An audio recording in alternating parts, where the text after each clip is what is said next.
penderitaan itu sebenarnya terjadi karena manusia ilmunya kurang, pengetahuannya kurang dalam.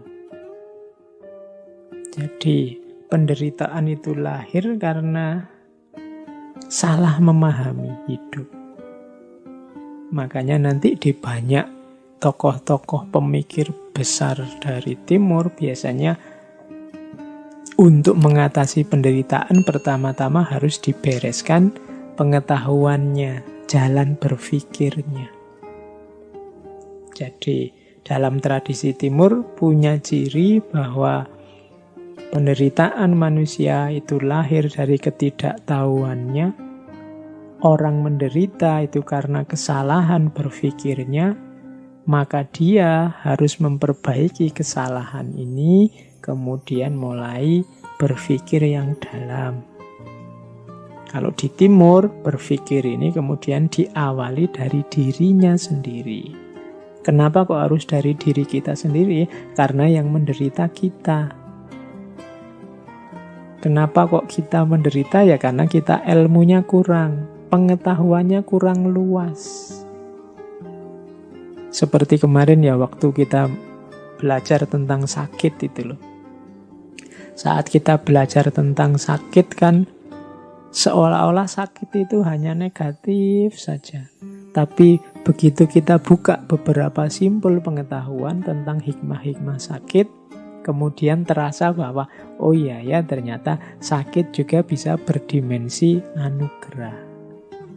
Berarti apa? Banyak mungkin penderitaan-penderitaan yang kita alami itu lahir karena kita tidak tahu rahasianya, tidak tahu hikmahnya, kurang luas wawasan kita. Penglihatan kita terbatas hanya di situ sehingga terlihat seperti penderitaan saja. Padahal mungkin kalau kita ngerti porsi dan proporsinya juga peta luasnya, mungkin kita tidak jadi menderita. Maka para filosof timur itu banyak yang masuk lewat pintu ini bahwa enggak, penderitaan itu lahir karena pengetahuan kita yang kurang. Pertama-tama pengetahuan tentang diri kita sendiri. Makanya para filosof timur, pemikir-pemikir timur itu lebih cenderung menyarankan pertama-tama membereskan diri sendiri.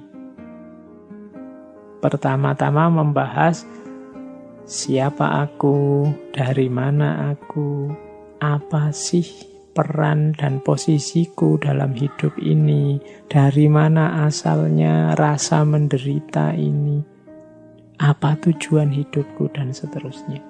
Kalau pertanyaan-pertanyaan penting ini terjawab, insya Allah nanti banyak hal-hal yang kita kategorikan sebagai penderitaan akan ketemu jawabannya. Nah, ini cara berpikir semacam ini cara berpikir khas para pemikir timur. Jadi tidak melihat ke masalah tapi melihat ke manusianya yang bermasalah. Karena yang sekeliling kita anggap sebagai sumber penderitaan itu sebenarnya kan hal-hal yang netral-netral saja. Dia jadi penderitaan ketika kita persepsi, ketika kita cerna dan kita beri judul sebagai penderitaan. Maka kunci pertama yang harus dibereskan